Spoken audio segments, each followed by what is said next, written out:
ऐसा नाज़रीन कराम, इंतखाबात में तो अब निस्फ महीना रह गया, 18 दिन कह लीजिए, कितने दिन कह लीजिए, निस्फ महीना ही बनता है तकरीबन जी। और अभी तक ये सूरत हाल है कि लोगों को नंबर एक तो इस बात का यकीन नहीं आ रहा कि इंतखाबात हो रहे हैं इस मुल्क में। इंतखाबात हो रहे हैं तो शोर शराबा क्यों नहीं है, हिलचुल क्यों नहीं है, पार्टियां ज़्यादा जलसे क्यों नहीं करती, ये मुस्लिम लीग ने जलसे लेट क्यों शुरू किए हैं तो ये जाके हाफजाबाद में क्यों आगाज़ किया है, लाहौर में क्यों नहीं उन्होंने खन खड़क्का किया और जहाँ जोर धूमधाम से धूम धड़क्का करके उन्होंने बताया कि हम मौजूद हैं और पंजाब में हमारा राज है, क्यों नहीं किया। क्या इन्होंने सोच लिया है कि इंतखाबात के नताइज तो तय हैं, हमें तो वजारत उज़्मा मिलने वाली है, हमको कंपेन करें ना करें जीत हम रहे हैं, ये वजह है, या वो इलेक्शन से मायूस है, क्या वजह है, क्या कर सकते हैं। उधर सिर्फ पीपल्स पार्टी में बिलावल भुट्टो तो आगे आए हुए हैं और उनका टारगेट ठोक ठोक के ठीक ठीक निशाने लगा रहे हैं पाकिस्तान मुस्लिम लीग को। क्यों, वजह क्या है। बाकी उनका जो असल दुश्मन था, जो सब पार्टियों का असल दुश्मन था, उसको वो छेड़ नहीं रहे, बस ऐसे ही जिक्र कर रहे हैं कि ठीक है पीटीआई थी, बल्ले को नहीं मिला तो अब रो क्यों रहे हो, वगैरह वगैरह इतनी कह रहे हैं, उससे ज़्यादा बात नहीं कर रहे। कोई इतना हल्ला गुल्ला दिखाई नहीं देता। जिस रात से लोग पहला सवाल ये पूछते हैं इलेक्शन हो रहे हैं, दूसरा सवाल ये पूछ रहे हैं साफ और शफाफ इलेक्शन होंगे। जवाब दे दिया जाता है जैसे पाकिस्तान में साफ और शफाफ हुआ करते हैं वैसे ही अब की बार हो जाएंगे। वो कहते हैं वैसे भी नहीं होंगे, इवन प्लेइंग फील्ड, वो क्या पता नहीं लफ्ज़ इस्तेमाल किया जाता है, वो तो सबको मुयस्सर नहीं है, किसी को हासिल नहीं है। एक पार्टी को तो आपने उसके लीडर को अंदर किया हुआ है जैसे उसका कसूर ही कोई नहीं है। और दूसरी बात यह है कि उसके पार्टी को अरकान को आप कंपेन नहीं करने देते। हमें यह बात तो दुरुस्त है, अगर उन पार्टी के अरकान का कोई कसूर नहीं है और उनका 9 मई के वाकयात में कोई लेन देन नहीं है तो उनको पार्टी कंपेन करने की इजाज़त मिलनी चाहिए थी, ताकि नजर आता कि वो कुछ करें। फिर आपने उनके बल्ले से निशान क्यों छीन लिया। इसमें एक बात तो सियासी है कि निशान क्यों छीना, एक पार्टी को आपने बराबर का मौका नहीं दिया, लेकिन दूसरी बात यह है कि छीना क्यों गया। कानूनी नुक्ता नजर क्या था। क्या कानूनी नुक्ता यह नहीं है कि उन्होंने इलेक्शन ठीक तरह कराए नहीं, या कराए थे तो उसका ठीक तरह जवाब नहीं दिया उनके वकीलों ने, क्या वजह थी। यानी कानूनी तौर पर तो लोग कहते हैं कि बिल्कुल फैसला ठीक हुआ है, सियासी तौर पर वो लोग कहते हैं लेकिन ये किया नहीं, आपको इसको नज़रअंदाज करना चाहिए था, उनको इजाज़त देनी चाहिए था। और अगर उन्होंने कोई गलतियां भी की हैं, कोई तोड़ फोड़ भी की है, उसका नज़रअंदाज करके अवाम को फैसला कर देना चाहिए था, नौजवान नस्ल को फैसला कर देना चाहिए था, हमारी ख्वातीन क्या चाहती हैं इनको फैसला कर देना चाहिए था, जो फैसला करते उस पर अमल करना चाहिए था।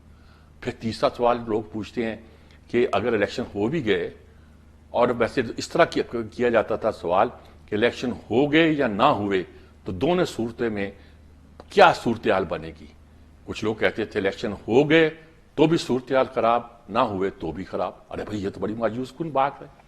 फिर जमहूरियत का मकसद क्या है, जमहूरियत का मतलब क्या है, इतने पैसे खर्च करने की क्या जरूरत है। पैसे नहीं, इतने जज्बात को सर्फ करने की क्या जरूरत है। असाब जो हैं जवाब दे गए लोगों के।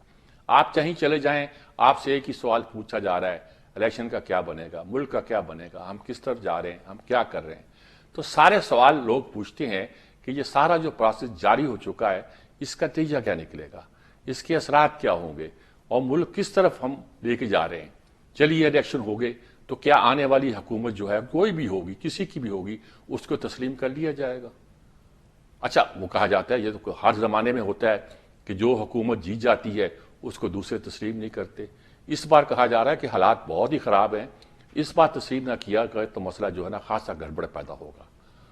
अगला सवाल, पांचवा कह लीजिएगा, यह किया जाता है कि अगर ये सब कुछ ठीक हो गया तो क्या आने वाली हुकूमत अगर सही तौर पर भी इलेक्ट हो गई तो क्या मुल्क के मसाइल का हल कर लेगी। जो मसाइल मईशत के हमें दरपेश हैं, जो मुल्क के अंदर समाजी और तहजीबी मसाइल पैदा हो चुके हैं, हम डिवाइड हो चुके हैं, हल्कों में बढ़ चुके हैं, हमारी अपनी अपनी एक फिक्स्ड ओपिनियन बन चुकी है, ऐसी ओपिनियन जिसकी कोई दलील हमारे पास नहीं है, बस जज्बात हैं हमारे पास, उससे हम खेल रहे हैं, अपने आप को भी बहला रहे हैं और लोगों भी बहला रहे हैं और कह रहे हैं कि बस ठीक है हमने फलां को वोट देना है। और क्यों देना, बस देना है भाई। दलील, उनका कोई मंशूर, उनका कोई नारा, उनकी कोई बातें, उनकी कोई कारकर्दगी नहीं, इससे हमें ताल्लुक नहीं, हमने फलां को वोट देना है। ये सारी बातें लोग पूछते हैं कि हम किस तरफ जा रहे हैं। ये जो 18 दिन है, निसफ महीना तकरीबन रह गया है, इन दिनों के अंदर क्या होने वाला है। और इधर ईरान की जंग छिड़ गई, लोगों ने कहा कि भाई जंग जानबूझ के तो नहीं छिड़ी गई, इसलिए कि इंतखाबात मुलतवी किए जाएं। सेनेट में एक करारदाद आ गई, फिर दूसरी करारदाद आ गई, फिर तीसरी करारदाद पेश हो गई कि इंतखाबात को डिले किया जाए। कुछ जमातों ने उसकी तायद भी कर दी कि हालात सचमुच मुल्क के इतने खराब हैं कि इलेक्शन नहीं हो सकते। और कुछ ने मौसम की बात की। कुछ इलाके ऐसे हैं कि ना आप पोलिंग एजेंट कायम कर सकेंगे, पोलिंग स्टेशन बना सकेंगे, ना हमारा अमला वहां पहुंच सकेगा। कैसे इलेक्शन होंगे? क्यों का इलेक्शन होंगे? क्योंकि इलेक्शन होगा, क्योंकि इलेक्शन अगर कराया जाएगा तो वहां तो आप अमला तक नहीं पहुंचा सकेंगे। ये जाके वोटर जाके वहां वोट डाले और उसके असरात के तौर पर वहां कोई सूरत हाल पैदा हो। तो इन पूरे नक्शों में, इस पूरी सूरत हाल में पूरी कौम जो है एक अजीब मकमसे का शिकार है। इधर अफगानिस्तान से लड़ाई है, इधर अब ईरान से शुरू हो गई है। वो तो 2 दिन के अंदर सुलह कर ली। तो लोग ये भी पूछते हैं कि यार ये क्या सर्कस है? कल हुमा बकाई ने बहुत अच्छा लफ्ज इस्तेमाल किया, सर्कस क्या है? आज लड़ाई, उन्होंने हमारा बंदा हमारी इंस्टॉलेशन पे हमला किया, हमने उन पे कर दिया। इंस्टॉलेशन पे तो नहीं, हमारी सरजमीन पे हमला किया, हमने उनकी सरजमीन पे हमला करके अपने बंदे मार कर उनको बता दिया कि देखो तुम्हारी सरजमीन पर हमारे टेररिस्ट बैठे जो है दहशतगर्दी फैला रहे हैं। हमने ये कर दिया, हमने दिखा दिया कि ये भी ठीक है। टिट फॉर टैट कह लीजिए। अगले दिन हमने कहा कि नहीं, सुलह सफाई कर लेते हैं। हमने एक्सट्रीम बॉडी का इजलास बुलाया, अपनी सबसे बड़ी बॉडी का, एपेक्स बॉडी कह लीजिएगा, अपनी जो हमारी सलामती की काउंसिल है, बॉडी है, उसको बुलाया। तीनों आर्मी चीफ और chief of chairman chief of staff, चारों वो फौज के हाईएस्ट कमान, उसके साथ इंटेलिजेंस एजेंसियों के आदमी, उसके पास टॉप के वज़रा, दफा का, खारजा का, दाखिला का, इतलात का, सबको इकट्ठा किया। वजीर आजम को बैठा दिया, सामने फैसला किया कि भाई ताल्लुकात नॉर्मल कर दिया जाए। लोग पूछे ड्रामा क्या है? क्या हम इंटरनेशनल गेम का हिस्सा बनते बनते बच गए हैं या ये भी उस गेम का हिस्सा है? कुछ कहते हैं नहीं नहीं, अकल प्रिवेल कर गई है, हमें इसकी दाद देनी चाहिए। हमने ठीक किया कि अपनी सलामती, अब यानी अपनी सिक्योरिटी और अपनी सॉवरेनिटी के लिए, अपनी खुद मुख्तारी के लिए हमने कार्रवाई की, रद्द अमल ज़ाहिर किया। लेकिन ईरान के साथ हमारे दरीना ताल्लुकात हैं, उसको हम सेक्रीफाइस नहीं कर सकते, सो हमने नहीं किया। यानी कि ये एक तरफ कहा जा रहा है, दूसरी तरफ कहा जा रहा है कि क्या ईरान पर हमला कोई पुलवामा की रीप्ले था? जवाब आता नहीं भाई, इंडिया कहाँ ईरान, कहाँ हमारा अव्वल दिन से दुश्मन, कहाँ अव्वल दिन से हमें तस्लीम करने वाला, ना सिर्फ तस्लीम करने वाला, बड़े हमारे साथ हर बुरे वक्त में हमारे साथ खड़े होने वाला। हमने भी उनकी बड़ी मदद की, उन्होंने बड़ी मदद की। आखिर चक्कर क्या है? और सब लोग जो है ना इस सूरत हाल से उसे गड़बड़ करते हैं, फिर कहते हैं आने वाले दिनों में IMF के साथ हमारा माहिदा होने वाला है, वो बहुत जरूरी है। वो ना हुआ, अब हमने तय कर लिया कि हमारी मईशत सिर्फ यही नहीं है कि जैसे हम कहते हैं कि इम्पोर्ट ओरिएंटेड थी, हम बरामदा हमारी इम्पोर्ट बढ़ती थी तो टैक्स आता था तो चलती थी, नहीं, बल्कि इसकी असल वजह यह थी कि ये डेट ओरिएंटेड है। हमें इतना कर्जा देना, कर्जा कहां से आएगा? हमने IMF के पास जाना है, वर्ल्ड बैंक के पास जाना है। उन्होंने यकीनी तौर पर हमें हमसे पर शराइत रखनी है। क्या कोई हुकूमत उन शराइत को पूरा करके पाकिस्तान के अवाम को रिलीफ दे सकती है? हमारी खुद मुख्तारी का दफा कर सकती है? क्या ऐसा मुमकिन है? ये सारे सवालात हैं जो प्रेजेंट सिचुएशन में हमारे सामने पैदा होते हैं। और ये इतना बड़े बड़े सवाल जो हैं, इतने छोटे छोटे लफ्जों में जिसे हम बयान करते हैं, उसी पर आज हमने गुफ्तगू करनी है। हमारे पास बहुत अच्छा पैनल एक मौजूद है। आज हमारे साथ हैं महमूद मौलवी साहब, रहनुमा तहरीक इस्तेहकाम पार्टी हैं, शर्मिला फारूकी साहब पीपल्स पार्टी की रहनुमा हैं, राना एहसान अफजल साहब मुस्लिम लीग नून के रहनुमा हैं, और last but not the least Mujahid Barelvi Sahab जो हमारी रहनुमाई करेंगे, रास्ता दिखाएंगे, कुछ बताएंगे कि हम किधर जा रहे हैं। ये लोग हमारे साथ मौजूद होंगे। पहले एक वक्फा लेते हैं, वक्फे के बाद इस मसले पर बहस शुरू करते हैं।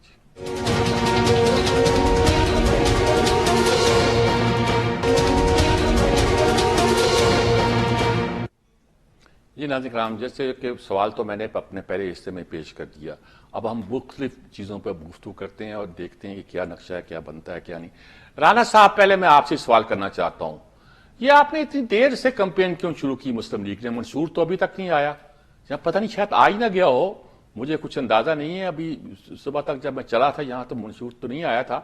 तो क्या नक्शा दिखाई देता है? आप क्या इलेक्शन के बारे में कॉन्फिडेंट है कि आपको हर सूरत जीतना है? लोग इल्जाम लगाते हैं कि आपको लाडलेपन से जिताया जा रहा है, और आप शायद कॉन्फिडेंट हैं कि हम इतने पॉपुलर हैं कि जीत सकते हैं। मुखालफिन कहते हैं पॉपुलर कोई और है जिसको इलेक्शन में आने नहीं देना। क्या कहते हैं आप सारी सूरत हाल पे?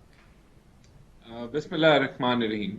देखें, जहां तक लाडले की बात है तो पीएमएलएन ने बड़ा सफर किया। 2018 में बड़ा हमारी पॉपुलैरिटी थी, परफॉर्मेंस थी। लेकिन पनामा के जरिए जो है वो नवाज शरीफ को टारगेट किया गया और फिर पनामा में उनका नाम भी नहीं था और इकामा पे निकाल दिया गया। और बाकी कहानी सब जानते हैं कि किस तरह जेआईटी बनी, किस तरह उनको जेलों में डाला, सजाएं सुनाई और आरटीएस बिठाया और एक जमात को नाफिज किया। आज के जब हम हालात की बात करते हैं कि उसमें हमें कोई फेवर हो रही है, ऐसा नहीं है। एक जमात जेरे अताब है, उसके ऊपर केसेस भी हैं, उसके मामलात जो हैं वो संगीन भी हैं, वो फंसी हुई भी नजर आती है, लेकिन हमारा उससे कोई लेना देना नहीं है। उसके अगर आप गहराई से देखें तो जिस तर्ज की सियासत उन्होंने की, जो नफरत की सियासत की, जो पोलराइजेशन की सियासत की, जो झूठे बयानिए के ऊपर सियासत की, जिसने अवाम को, वोटर को तकसीम किया, तो उसके कुछ नतायज आए। उन नतायज में से साइफर केस निकला, उन नतायज में फॉरेन फंडिंग निकली, उन नतायज में जब आप मीर जाफर, मीर सादिक के नारे आपने लगाए, लोगों को सिखाया, आपने सिखाया कि अरेस्ट वारंट के आगे गिरफ्तारी नहीं देनी, लड़ाई लड़नी है रियासत से, आपने लोगों को आगे करना है, लोगों को चार्ज किया। और फिर 9 मई के जब वाकयात होते हैं तो फिर उस सियासत से कोई जमहूरियत को कोई बेनिफिट नहीं हुआ। उससे जो जमहूरी सफर में जिस मुल्क में हम गामजन थे वो पीछे गया, उससे नुकसान हुआ। और मैं समझता हूं आज इन वजूहात की वजह से वो जमात जो है वो फंसी नजर आ रही है। इसके अलावा भी रास्ता उनके पास मौजूद था, वो जमहूरी रास्ता था। वो रास्ता था कि वो अपने जो सियासी हरीफ है उनके साथ बातचीत करते, उनके साथ बैठते, इख्तलाफ रखते, हर हर अपने पॉलिसी पे इख्तलाफ रखते, अपने मंशूर पे इख्तलाफ रखते, लेकिन बातचीत करते हैं, क्योंकि सियासत में बातचीत होती है। तो जब आप उस कल्चर को तबाह कर दें बातचीत वाले को, और आगे बढ़ना चाहें और रियासत से लड़ाई लड़ें और पीछे हो भी ना कुछ, तो फिर इसी तरह होता है। तो वो उस बेसिस पे ठीक कहना ठीक जी। कि हमें हमें कोई लेवल प्लेइंग फील्ड किसी को नहीं मिल रही, हमें इससे हमारा कोई लेना देना नहीं है। ठीक, आपकी वो बात उनका समझ आ गई जी। दूसरा सवाल मैं आपसे बाद में करूंगा। शर्मिला फारूकी साहबा, मैंने आपको सियासत में आने से पहले भी बहुत एक्टिव देखा है, अपनी वालदा के साथ भी, आपके वालिद के साथ भी बहुत एक्टिव देखा है जब मैं कराची में था। मैं अब आपसे ये पूछना चाहता हूं, आप पीपल्स पार्टी को खासतौर पर रिप्रेजेंट करते हैं। पीपल्स पार्टी अब पीटीआई को छोड़ के मुस्लिम लीग के पीछे पड़ गई है। क्या वजह है? क्या पॉइंट ऑफ व्यू है आपका? आप सिर्फ इसलिए कि आप पंजाब को जीतना चाहते हैं और आपका ख्याल है कि पंजाब से एंटी मुस्लिम लीग वोट ही सिर्फ ऐसा है जिसको आप कैटर कर सकते हैं, या कुछ और वजह हो सकती है, कोई और इख्तलाफात पैदा हो गए? आप तो मेरा ख्याल सच सच बता दें मुझे, क्या सूरत हाल है? शुक्रिया मीर साहब। देखिए, पीपल्स पार्टी जब भी कोई बात करती है तो वो मफरूजों पे नहीं करती, वो हकायक पे करती है। इस वक्त अगर आप जमीनी हकायक देखें तो ये तमाम लोग इसी किस्म की बातें कर रहे हैं। बल्कि अगर मैं ये कहूँ कि इंडिपेंडेंट तज्जियाकार या इंडिपेंडेंट अखबारात या जनरली पब्लिक से जब हम बात करते हैं तो हमें यही तासुर मिलता है कि हर कोई इस बात की तरफ इशारा कर रहा है कि गो के पीएमएलएन ग्राउंड पे हमें कहीं नजर नहीं आ रही, ना ही उनका मंशूर सामने आया है। लेकिन जिस तरीके से उनको एक प्रेफरेंशियल ट्रीटमेंट दिया जा रहा है, ये इंतहाई अजीब व गरीब बात है। अच्छा, मजे की बात यह है कि पंजाब में पीपल्स पार्टी का जलसा होने वाला है। बिलावल भुट्टो जरदारी साहब खुद लाहौर के NA 127 से इलेक्शन लड़ रहे हैं। वहां वो डोर टू डोर कैंपेन भी कर रहे हैं, लाहौर भी दोबारा जा रहे हैं। आज पीपल्स पार्टी की एक शानदार रैली भी निकली है वहां पर। लेकिन हमें पीएमएलएन का वो जोश, वो वलवला, वो पजीराई नजर नहीं आती जो माजी के अंदर हमें कभी नजर आती थी। और एक और अजीब व गरीब बात यह है कि इस तमाम चीजों के बावजूद, जबकि वो ग्राउंड पे नहीं है, मंशूर उनका आया नहीं है, पजीराई उनको मिल नहीं रही है, वो ये बड़ा क्लेम कर रहे हैं कि वो पंजाब से 125 सीटें ले जाएंगे। तो ये किस तरीके से होगा? फिर आप ये देखिए कि जब मियाँ साहब अभी उकाड़ा गए तो वहाँ की स्कूल्स, कॉलेजेस के अंदर लोकल एडमिनिस्ट्रेशन ने छुट्टी कर दी। अरे ये बड़ी अजीब सी बात है। हम जहाँ जलसे करते हैं या जहाँ पर हमारे वर्कर्स कन्वेंशन होते हैं, वहां की एडमिनिस्ट्रेशन हमारे लिए तो पब्लिक हॉलिडे नहीं डिक्लेयर करती। सिंध में भी ये नहीं। जो ये जो नहीं नहीं, कहीं भी नहीं। सिंध में तो वो आए नहीं है ना, सिंध में तो आई, और नहीं जहां जहां हम भी सिंध के नहीं, अंदर जब जलसे आप इकट्ठे कर जाते रहे हैं। हैं, वहां पर भी हम ना कोई स्कूल बंद हो रहा है, ना कोई कॉलेज बंद हो रहा है, ना कोई सरकारी दफातर बंद हो रहे हैं। एक मामूली जिंदगी चल रहा है। Election is part of the political process, और वो हमारी तमाम जो एक्टिविटीज हैं इलेक्शन के हवाले से वो हो रही हैं, लेकिन इसके साथ साथ एडमिनिस्ट्रेशन अपना काम कर रही है। ठीक ठीक। ये बड़ी अजीब सी बात है। और दूसरी अहम चीज ये है कि आप अगर इनका स्लोगन भी देखें, अब पाकिस्तान को नवाज दो, चौथी बार भी नवाज दो। जो 3 बार नवाज नहीं कर पाए वो चौथी बार क्या करेंगे? चलें, बता दें। लेकिन वो भी सामने नहीं आ रहा। पीपल्स पार्टी को अपना 10 नकाती मंशूर दे चुकी है, जिसके अंदर वो तमाम अहम मसाइल हैं जो इस वक्त एक आम आदमी को दरपेश हैं, और उसका हल भी बता रही है कि अगर हमें वोट मिला, हमने हुकूमत बनाई, तो हम इस तरीके से इसका हल निकालेंगे। लेकिन जो चौथी बार नवाजने की बात कर रहे हैं, वो तो बता ही नहीं रहे कि जी अवाम के मसाइल है क्या और उनका हल उनके पास क्या मौजूद है। तो ये बड़ी अजीब सी बात है। ठीक ये ठीक। किस किस्म के इलेक्शन हो रहे हैं?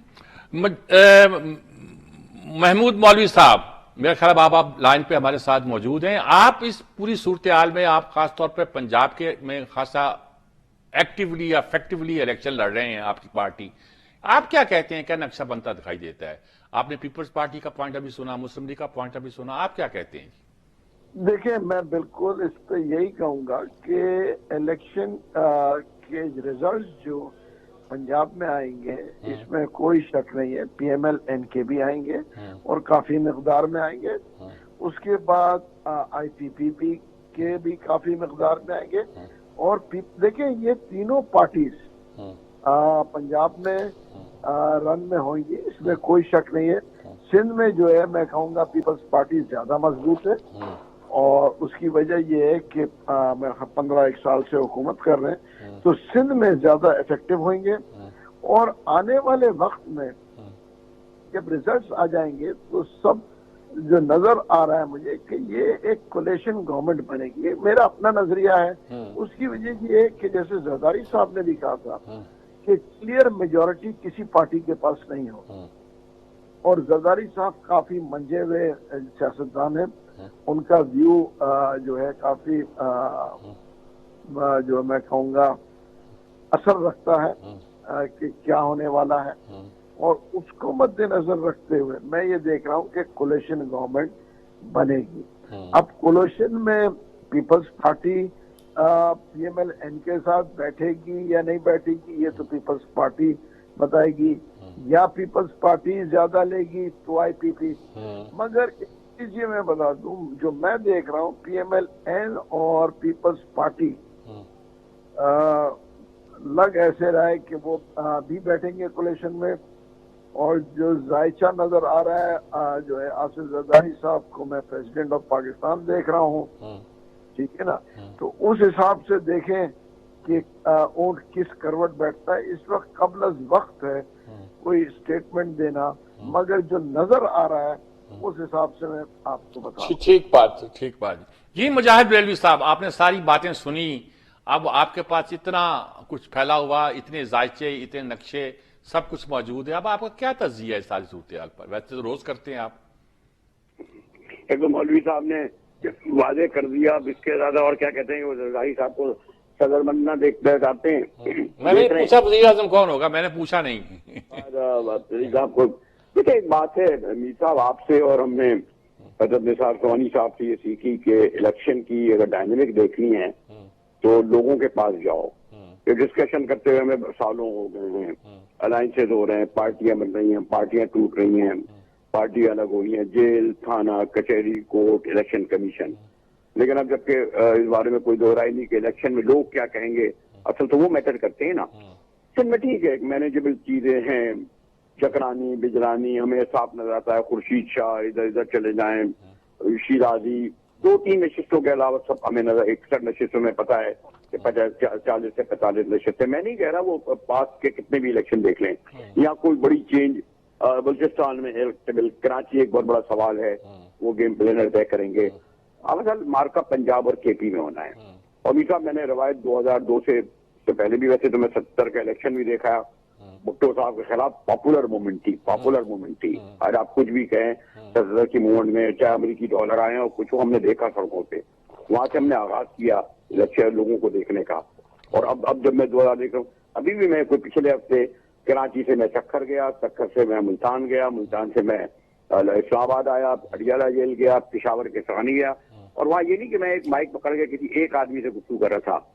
आपको ही पता है मीर साहब, मॉब की बड़ी साइकी होती है, बड़ा खौफनाक होता है। मैं जब सक्खर गया तो ये किसी घर में बैठ के इंटरव्यू नहीं किया, मैं सक्खर के घंटा घर में रात 10 बजे खड़ा हुआ था। इसी तरह मुल्तान में भी मैं गिलानी साहब से पहले खुर्शीद साहब से भी मिला, वहां भी मैं सड़क पर खड़ा था। किस्सा खानी भी बड़ा था, ये नहीं था वो सब लोग मुझे पहचानते थे या कोई मैं अपने साथ गार्ड लेके गया था। मॉब में एक और दूसरा बोलता हूँ, मॉब बहुत खौफनाक होता है। और इसमें अगर मैं बहुत ही अपने आप अगर मैं मेरी आपको छोटी मोटी क्रेडिबिलिटी है, एक तालिब इल्म कैसे कह सकता हूं मैं कि उसमें लोकल अंदाज में पीपल्स पार्टी पेशावर में मौलाना फजल रहमान या ANP या नून लीग या पीर पार्टी के लिए बिलावल के लिए 8-9 नाम सुनाई दिए का नवाज शरीफ, मुल्तान में 2-3 इधर, जो साइलेंट मेजॉरिटी जिसे आप कहते हैं। और ये बहुत ही जो भी गेम प्लानर कर रहे थे, जो भी समझ रहे थे, और जितना ही उनको कह दें कि वो 9 मई के वाक़े और सानिया था, उसमें मुलव्विस थे और उनका वो, ये तो हम खैर वो मशरक़ी पाकिस्तान में कह चुके हैं, उनका जो ये बल्ले का निशान लेकर, पार्टी का नाम न देकर, आपने उसे बहुत खौफनाक डरावना ख्वाब एक है वो साइलेंट मेजॉरिटी ठीक बात जो निकल कर आएगी। तो फर्क जो है वो 40-50 का नहीं है पोलिंग स्टेशन, वो ज्यादा बढ़ जाएगा, 70 का हाँ फर्क है। 70% खामोश है जिन्हें आप आजाद उम्मीदवार कहते हैं। ठीक 70% और ये आजाद उम्मीदवार, मतलब मुझे नहीं पता गिलानी साहब के खिलाफ कुछ तैमूर नामी खड़े हैं। अगर जहन कुरैशी होता तो जरूर हार जाता, क्योंकि उन्हें पता नहीं कुरैशियों ने क्या करा है, इन्होंने 9 मई किया है। तमाम हल्कों में अगर PTI के कैंडिडेट खड़े होते अपने निशान के साथ तो लोग कहते कि आपने ये किया, आपने सब कुछ किया। अब तो पता ही नहीं हो कौन है बेचारा, अहमद जमील, राना एहसान के खिलाफ खड़े होंगे, मौलवी साहब के खिलाफ पता नहीं कौन खड़ा होगा। तो ये जो मैं शर्मिला बीबी और ये लोग हैं, इनसे ये फिर ये कहूंगा एक और बड़ी ब्लंडर कर चुके हैं ये। इस तरह आप उस मेजोरिटी को मशरकी पाकिस्तानी कभी तक एक्सेप्ट नहीं करते थे ना कि वहां क्या होने जा रहा है। आप इस मुखालिफ मेजोरिटी को कॉर्नर रखकर आप जो इलेक्शन का जो एक बिसात बिछा रहे हैं ना, ऐसी नहीं है मीर साहब। ठीक बात, मैंने 5 दिन सुबह शाम रात देखा है सड़कों पे। आपकी बात समझ आ गई जी, आपकी बात समझ आ गई कि हम मेजॉरिटी की पार्टी को अलग रखकर इलेक्शन करा रहे हैं और इसके सूरत बड़े खतरनाक हो सकते हैं। दूसरी पार्टियों के नुमाइंदे यहाँ मौजूद हैं, उनकी राय भी लेते हैं। एक वक्फे के बाद हाजिर होते हैं।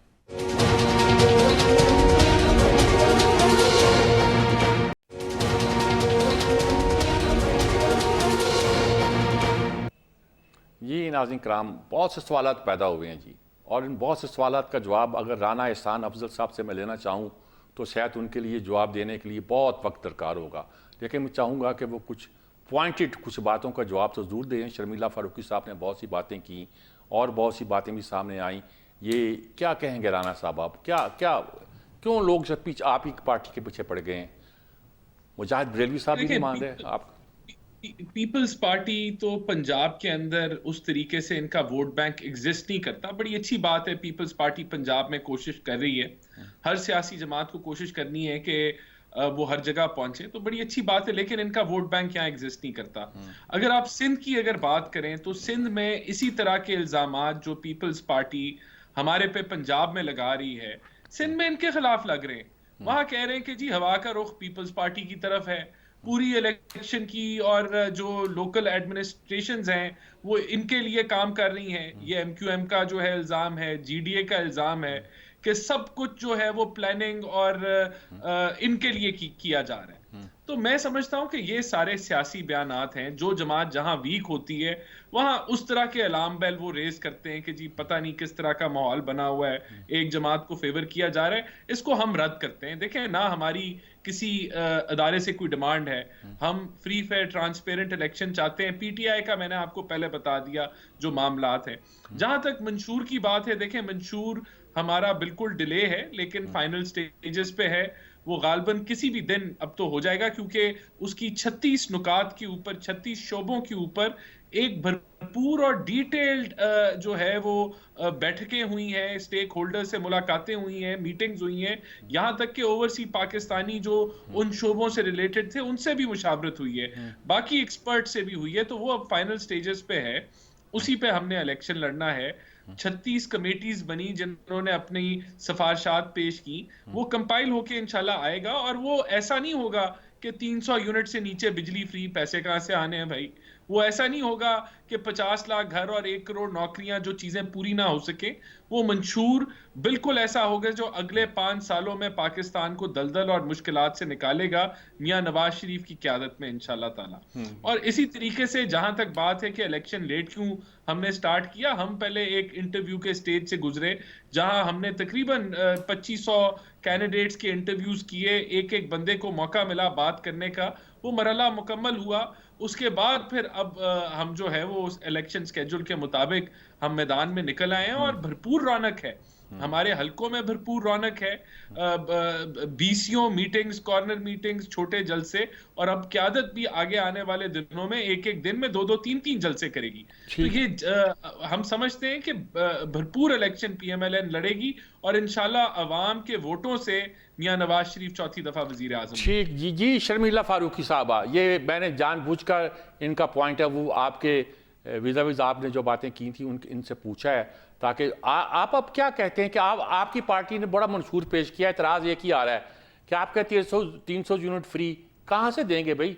आप कहते हैं सोलर सिस्टम से देंगे, पर 300 यूनिट के लिए सोलर सिस्टम लगाने का कितने पैसे लगते हैं, और इतने लोगों को सोलर सिस्टम कहाँ से देंगे आप। सारा एक मिसाल के तौर पर एक मिसाल देता हूँ, लोग पूछते हैं ये बातें और कहते हैं दुगना कर देंगे। दुगना तो वैसे हो जाएगा, हर साल आप 15% सैलरीज में इंक्रीज करेंगे तो 5 साल में दोगुना हो जाएगा, लेकिन महंगाई कितनी होगी। ये बहुत से लोग सवाल करते हैं, आपकी इस पर कितनी तैयारी है, ये मैं जानना चाहता हूँ। मीर साहब, चलें, शुक्र है कि इस बात का एतराफ इन्होंने किया तो सही कि इनका मंशूर डिले हो गया है। अब यही बड़ी अजीब और गरीब बात है कि जो लोग 4 साल से ये नारा लगा रहे थे कि वोट को इज्जत दो, जो इंतजार में थे कि मियाँ साहब वापस आएंगे, और इनको बहुत पहले से मालूम था कि मियाँ साहब ने वापस आना है, तो ये मंशूर कमेटी के मामलात और उनकी डिलिबरेशन ये तो बहुत पहले कंप्लीट हो जानी चाहिए, बिकॉज ये तो अपने आप को बड़े मेटिकुलस कहते हैं ना। तो अगर आप इलेक्शन में जा रहे हैं और आपको मंशूर ही तैयार नहीं है, तो मुझे ये बताइए कि अगर इनको इक़्तिदार मिल जाता है तो फिर तो ये किस तरीके से काम करेंगे। ये मंशूर ये भी अपना नहीं बना सके। अब तो 36 नकात का हमने बना दिया है और तैयार है। नहीं, 36 नकात हो या 40 नकात हो, कोई मुश्किल काम नहीं है। एक आम आदमी के मसाइल क्या है वो सबको मालूम है, कोई नई चीज नहीं है, वही पुरानी चीजें हैं। किस तरीके से उसमें बेहतरी रहेगी। जब हम ये कहते हैं ना कि वो क्या चीज है जो शहबाज शरीफ साहब नहीं कर पाए, जो 3 बार मियाँ साहब नहीं कर पाए, वो चौथी बार कैसे करेंगे, ये तो इनको उंगलियों पे मालूम होना चाहिए। माफ कीजिएगा, आपकी भी चौथी हुकूमत होगी, क्योंकि बीबी ने 2 बार हुकूमत की, और जब 2 बार हुकूमत की तो तीसरी बार जब हुकूमत आई तो ये कहकर आई गई थी, उस वक्त बीबी के लिए भी तीसरी टर्म मांगी गई थी। मैं आपके पहले सवाल का जवाब दे दूं, जो आपने 300 यूनिट बिजली फ्री के हवाले से बात की। ठीक है। देखिए, हमने कोई भी ऐसा वादा या दावा नहीं किया जो हम समझते हैं कि हम पूरा नहीं कर पाएंगे, क्योंकि हमने कौम को मायूस नहीं करना जिस तरीके से पीटीआई ने किया। 300 यूनिट बिजली फ्री करना, इस मुल्क के अंदर तकरीबन कोई 2 करोड़ 55 लाख ऐसे सार्फिन हैं रजिस्टर्ड जो 300 यूनिट से कम बिजली इस्तेमाल कर रहे हैं। हमारे टारगेट वो हैं। ठीक है। हम ऑलरेडी सिंध के अंदर सोलर एनर्जी की तरफ चले गए, यहाँ तक कि जो हम घर बना रहे हैं सैलाब जदगान की, इसमें 3.5 लाख घर कंप्लीट हो चुके हैं, वो सारे सोलर पे हैं। हमने ग्रीन एनर्जी पार्क्स बनाने हैं, और इन तमाम चीजों की जो आपने कहा ना कि फंड्स कहाँ से आएंगे, फंड्स का भी हमने बताया है कि किस तरीके से हम जो 15 अरब रुपए की जो सब्सिडीज हैं उसको किस तरीके से हम डाइवर्ट करेंगे उन गरीब लोगों पे, किसानों पे, मजदूरों पे, पीआईएसपी के अंदर। और इसी तरीके से जो हमारी 17 वजारतें हैं जो डिवॉल्व हो चुकी हैं प्रोविंसेस के पास, और उनका कोई खातिर खा फायदा नहीं है कि वो वफाक के अंदर हो, उसमें से 300 अरब रुपए बचते हैं। तो अगर हम सेविंग की तरफ जाएं और वही रिसोर्सेज जो इस वक्त हमारे पास मौजूद है उनको रीडायरेक्ट करें टू द राइट प्लेसेस, तो हम बहुत सारे काम कर सकते हैं। ठीक इसी है। तरीके से यूथ के हवाले से देखिए, इस वक्त तकरीबन कोई 60 से 65% जो रजिस्टर्ड वोटर है वो 35 साल से कम उसकी उम्र है, और ये वो लोग हैं जो डिग्रियां लेके हाथ में घूम रहे हैं और उनको नौकरियां नहीं मिल रही हैं। किस तरीके से उनकी कैरियर काउंसलिंग होगी? हमने उनके लिए यूथ सेंटर्स बनाने, हमने उनके लिए वजीफे देने जब तक उनको नौकरियां नहीं मिल जाती। लेकिन सबसे इंपॉर्टेंट चीज ये है कि हमने इस मुल्क में सियासी और माशी इस्तेहकाम लाना है। Until and unless there is no stability economic and political, मईशत का पहिया नहीं चलेगा। ठीक और बात। इसीलिए सबसे अहम जो हमारी बात है और जिसके ऊपर हम अमल दरामद करते हैं वो ये है कि आपस की लड़ाइयां छोड़ दें। ठीक। सियासी तौर पे आपके इख्तलाफ हो सकते हैं, you may not agree with my ideology, I may not agree with your ठीक। आइडियोलॉजी, ठीक। लेकिन आपने पाकिस्तान को चलाना है तो ये 70 साल बोसीदा सियासत को तर्क करते हैं, एक दूसरे के ऊपर इल्जाम तराशी करना, एक दूसरे को मिलजुल के करना पड़ेगा। ठीक कह रहे हो आप महमूद मौलवी साहब, ये बात बड़ी क्लियर इन्होंने कर दी। आपका तो मंशूर मसला नहीं है, क्योंकि आप कहते हैं हमारा मंशूर तो वही जो था और जिस पे अमल नहीं किया गया। आप इन लोगों के मंशूर या इन लोगों के नारे या इन लोगों के इलेक्शन के वादे आप सुन रहे हैं, आप क्या कहते हैं कि क्या रास्ता निकालेंगे ये लोग, या आप क्या इसमें से हेल्पफुल होंगे कौम के लिए? देखिए, इसमें पहले मैं दो बातें करूंगा। एक तो मैं बरेलवी साहब की बात से बिल्कुल इत्तेफाक करता हूं, जो वो साइलेंट मेजॉरिटी की बात कर रहा है। मैं ओपनली कह दूं कि पीटीआई की जो इस वक्त वोटर्स हैं उनके वोट जो हैं वो मैटर करेंगे, और ये जो कैंडिडेट्स जीतेंगे इंडिपेंडेंट जीतेंगे। अब सिर्फ इसमें ये होगा कि इसमें से कितने इंडिपेंडेंट कैंडिडेट्स कहाँ जाके ज्वाइन करेंगे। अगर वो लोग देखें जो बरेली साहब कह रहे हैं 100% सही है। अब वो कैंडिडेट जीतने के बाद अगर वो मैं कहूँ कुछ ने पीपल्स पार्टी ज्वाइन कर ली, कुछ पीएमएलएन में चले गए, कुछ जो है आजाद जो है हुकूमत बनाने में हुकूमत साजी में आईपीपी के साथ मिल गए, तो इस हिसाब से ये वो चलेगा। अब जहां तक हम बात कर रहे हैं मंशूर की, देखिए पीएमएलएन का मंशूर जो है काफी वेट होने के बाद, ठीक है ना, वो मंशूर इंशाल्लाह एक आध दिन में 2 दिन में आ जाएगा। क्योंकि उसके ऊपर जैसे उन्होंने कहा ना कि वो बाकायदा उसके ऊपर वर्किंग कर रहे हैं। ठीक है, एक्सपर्ट बैठे हैं। हाँ, वेट करके, ठीक है ना, वो मंशूर वेट होगा और उसके बाद वो मंशूर आएगा।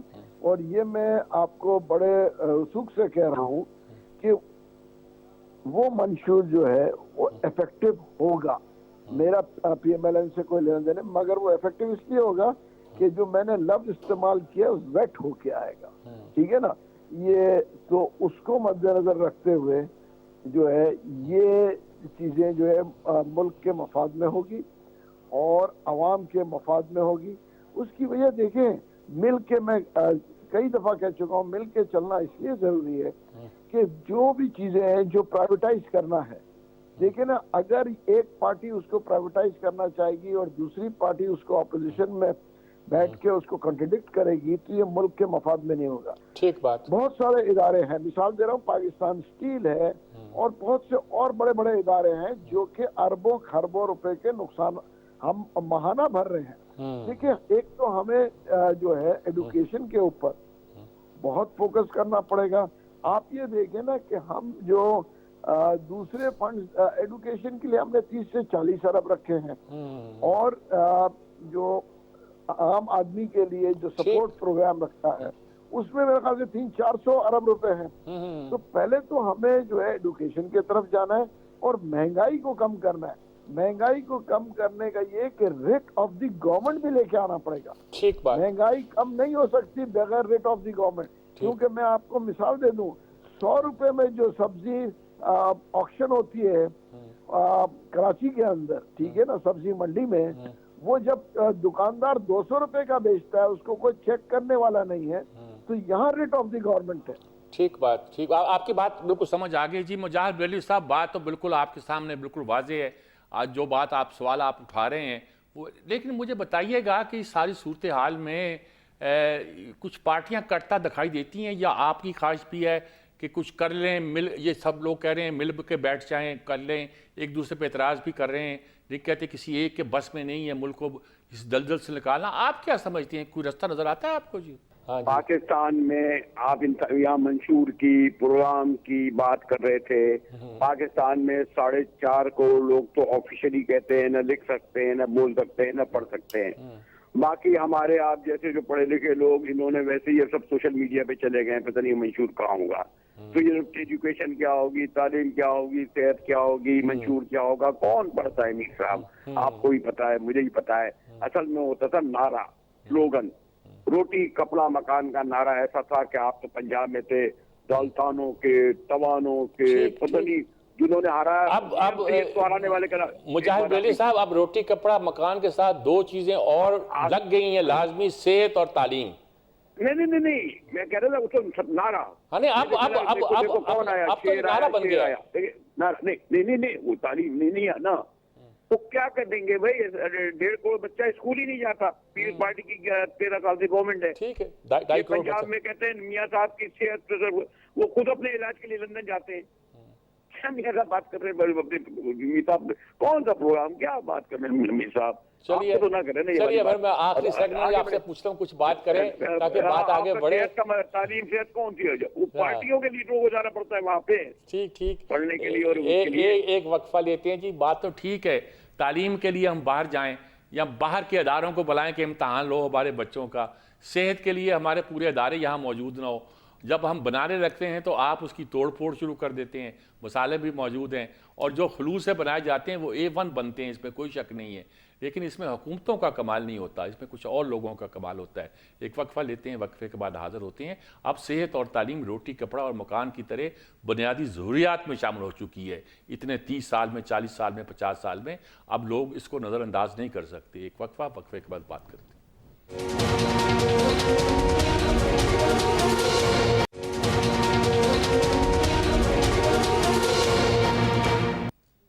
जी नाज़रीन कराम, राना साहब, पहले मैं आपसे सवाल पूछता हूँ। लोग कहते हैं आप लोग कुछ नहीं कर पाएंगे, यानी आप लोगों से मुराद मुस्लिम लीग नून नहीं है सिर्फ, वो बाकी पार्टियों को कहते हैं कि कोई कुछ नहीं कर पाएगा। आप लोग, मैं सिर्फ आपकी पार्टी के हवाले से आपसे पूछना चाहता हूँ कि आप क्या कर सकते हैं और क्या करने का अज़म रखते हैं, और क्या आपको यकीन है कि आप ये कर पाएंगे? बात है 2013 में 2500 बम धमाके इस मुल्क में होते थे। दहशतगर्दी से घिरा हुआ ये मुल्क था। 12-16 घंटे की लोड शेडिंग होती थी।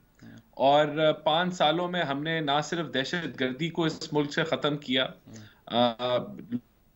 लोड शेडिंग खत्म की, गैस के नए टर्मिनल लगाए, सीपेक को लॉन्च किया। तो 5 साल बड़ा टाइम होता है। अभी हम जानते हैं सबसे बड़ा मसला इस मुल्क के 2 फिस्कल और आपका जो करंट अकाउंट डेफिसिट है वो है, आपकी डेट की सस्टेनेबिलिटी है।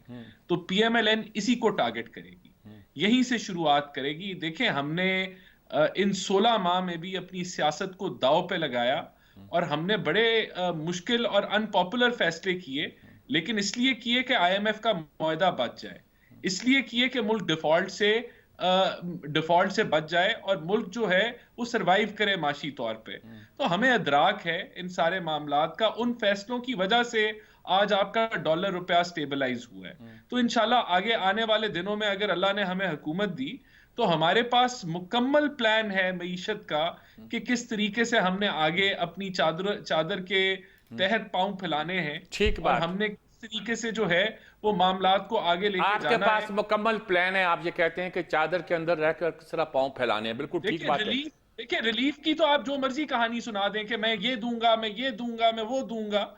बात तो ये है कि देना कैसे है, वो फिस्कल स्पेस कैसे क्रिएट करनी है, इस डेट को सस्टेनेबल कैसे बनाना है, तो ये मईशत को कैसे चलाना है। ठीक बात। मईशत चलेगी, स्पेस निकलेगी तो आप हेल्थ पे कुछ करेंगे, एजुकेशन पे कुछ करेंगे। अगर स्पेस ही नहीं निकलेगी तो कुछ नहीं कर पाएंगे। ठीक बात है जी। शर्मिला फारूकी साहब, आप क्या कहेंगी? लास्ट वर्ड क्या होंगे आपके? जी देखिए जी, बात यह है कि पाकिस्तान में इस वक्त जो सबसे अशद ज़रूरत है वो है सियासी इस्तेहकाम की। सियासी इस्तेहकाम आएगा तो आपके पास लोकल इन्वेस्टर इन्वेस्ट करेगा, फॉरेन इन्वेस्टमेंट आएगी, आपकी सरहदों के ऊपर जो है वो सुकून होगा, आपके मईशत का पहिया चलेगा, मईशत का पहिया चलेगा तो रोज़गार पैदा होगा, रोज़गार पैदा होगा तो गुर्बत कम होगी। ये दिस इज़ ऑल इंटरकनेक्टेड। ये कोई एक अलग से कोई चीज़ नहीं है जो नहीं होगी, और उसके लिए ज़रूरी ये है कि एक फ्री एंड फेयर इलेक्शंस हो, तमाम जमातों को लेवल प्लेइंग फील्ड मिले, लोगों को फैसला करने दें, let the people make their ठीक है। चॉइसेस, जिसको वो लाना चाहें, ठीक है। Accept it. ठीक इस ठीक मुल्क में हमारा ये शायद ख्वाब ही रह गया है कि साफ और शफाफ और मुनसिफाना इलेक्शंस हो, लोगों के नुमाइंदों को आके फैसले करने दें, मुल्क चलाने दें, कोई इदारा किसी दूसरे इदारे के हवाले से उनके कामों में मदाखलत ना करे। ठीक इस बात। मुल्क के अंदर इंसाफ की फराहमी हो, इस मुल्क की सरहदों पे सुकून हो। इस मुल्क में इस वक्त बड़े मसाइल हैं, ठीक बात। और ठीक बात। मुल्क दिवालिया होते होते एक दफा बच गया है, शायद दोबारा हमें ये मौका ना मिले। तो खुदारा इस मुल्क में फ्री एंड फेयर इलेक्शंस कराएं और इस मुल्क को चलने दें। ठीक है जी। महमूद मौलवी साहब, क्या कहेंगे आप? आपका तो तबसरा मेरा ख्याल ज़्यादा मुख्तसर होगा इस मामले में। देखिए, मैं ये कहूंगा, मैं फिर वही कहूंगा कि बिल्कुल शर्मिला फारूकी साहबा ये भी मतलब सही कह रही हैं कि इस मुल्क को चलाने दें, और जो है इसको, और ख़ास तौर पे मैं कहूँ कि डेमोक्रेसी को चलने दें। और डेमोक्रेसी उसी वक्त चलेगी जब सारे पॉलिटिकल पार्टीज जो है इलेक्शन के पास, बिलखुसूस मैं लफ्ज इस्तेमाल करूँ, पीएमएल और पीपल्स पार्टी इलेक्शन के बाद जो है इस इलेक्शन को कंट्रोवर्शियल नहीं बनाएगी और मिल के आगे साथ चलेगी, चाहे जो भी रिजल्ट्स आए। उसकी वजह यह है कि अगर ये दोनों पार्टीज जो है एक दूसरे के खिलाफ इलेक्शन के बाद खड़े हो गए, तो फिर मुझे जो खतरा है, मैं फिर रिपीट कर लूं, मुझे डेमोक्रेसी के लिए खतरा है। ठीक बात। प्रोग्राम का वक्त चूंकि हमारे पास बहुत कम है, तो बात इस पे, तान इस पे आके टूटी है कि अगर कम से कम मुस्लिम लीग नून और पीपल्स पार्टी ने इलेक्शन को कंट्रोवर्शियल बनाया, कम से कम इसलिए कहा जा रहा है कि तीसरी पार्टी के बारे में इन लोगों को शायद शक है कि पीटीआई तो हर सूरत में इलेक्शन को कंट्रोवर्शियल ही समझती है, अब भी और इलेक्शन के बाद भी समझेगी। इसलिए अगर इन दो पार्टियों ने भी इसे कंट्रोवर्शियल बनाया तो फिर मुल्क में जमहूरियत को खतरा है, और जमहूरियत पे को खतरे होने का मतलब ये है कि मुल्क को भी खतरा है। और मुल्क को खतरों से अगर निकालना है तो यहाँ हमें जमहूरी कदरों को मजबूत करना होगा, जमहूरी अदारों को मजबूत करना होगा, और हमें मुल्क को आगे लेकर बढ़ने के लिए जमहूरी इस्तेहकाम बहुत ज़रूरी है, क्योंकि ये जमहूरी इस्तेहकाम हमारी माशी तरक्की के लिए नागज़ीर है। माशी तरक्की नहीं होती तो मुल्क यहीं रुका रहेगा, लोगों के मसाइल भी वहीं रहेंगे, महंगाई भी वहीं रहेगी, गुर्बत भी वहीं रहेगी, जहालत कह लीजिए वो भी वहीं रहेगी, और सेहत के मामलात भी वहीं रहेगी। रोटी कपड़ा तो और मकान तो बहुत बात की बात है, लोग बहुत मुश्किलात में हैं, और मुश्किलात का हल ये है कि अहले सियासत मिलजुल कर बैठें और बैठ के मसाइल का हल तलाश करें, किसी एक बात पर मुत्तफिक हों और मुल्क को उस तरफ लेकर चलें। इजाज़त चाहता हूँ। अल्लाह हाफिज़।